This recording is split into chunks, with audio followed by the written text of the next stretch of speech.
ஆகிய தேவியல் நீயே ஸ்ரீவில்லிபுத்தூரை ஆண்டருள் புரியும் ஆண்டாள் திருவடி சரணம் அம்மா.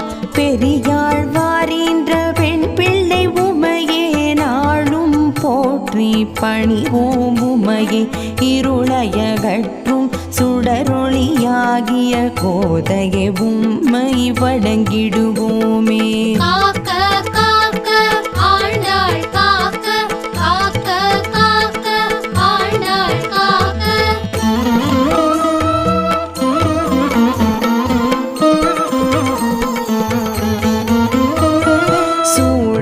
கொடுத்த சுடர் கொடியாளே மகிழ்ந்தே வந்து மங்களம் தருக அழகிய குழந்தையாகவே